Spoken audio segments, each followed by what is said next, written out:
Guys ఈ రోజు topic వచ్చేసరికి రెడ్యూసిబుల్ ఈక్వేషన్స్. ఇది కొంచెం లెందీగా ఉంటుంది కాబట్టి దీన్ని నేను పార్ట్స్ వైజ్ గా డివైడ్ చేసి ఎక్స్ప్లెయిన్ చేస్తాను. అండ్ ఈ రోజు టాపిక్ లో మనం ఇంటర్సెక్టింగ్ లైన్స్ గురించి డిస్కస్ చేద్దాం.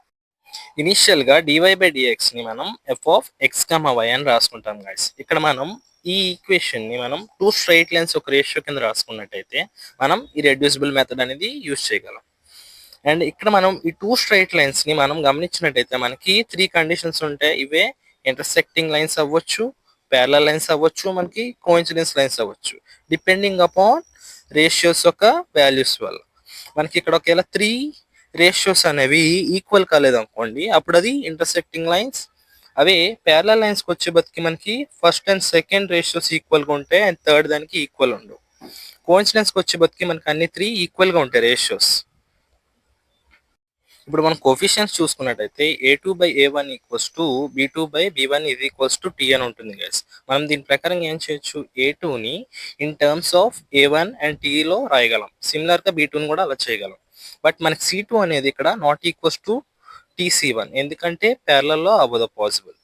బట్ కోఇన్సిడెన్స్లో మనకు అది కూడా అవుతుంది.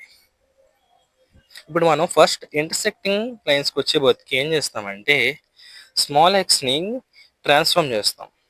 అంటే ఏంటి, క్యాపిటల్ X ప్లస్ హెచ్ కింద రాసుకుంటాం అండ్ స్మాల్ వైని క్యాపిటల్ Y ప్లస్ కే కింద రాసుకుంటాం.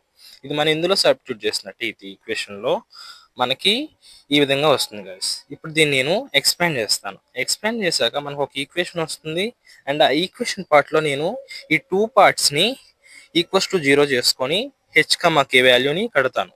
ఈ h,k అనేది మనకి న్యూ ఆరిజిన్. మనం ఇప్పుడు ఈక్వేషన్లో మనకు మిగిలిన పార్ట్ ఈ పార్టే.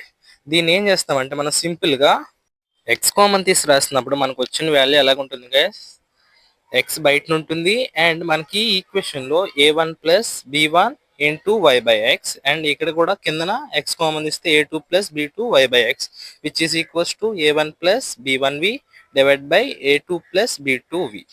దీన్ని నేను π(v) కింద రాసుకుంటే ఇంక ఇప్పుడు మనం డైరెక్ట్ ఫార్ములా యూస్ చేస్తాం అనుకోండి, ఇలా వస్తుంది. సాల్వ్ చేస్తే క్యాపిటల్ Xలో వస్తుంది. మనం దాన్ని అగైన్ కన్వర్ట్ చేసుకోవాలి స్మాల్ ఎక్స్లో.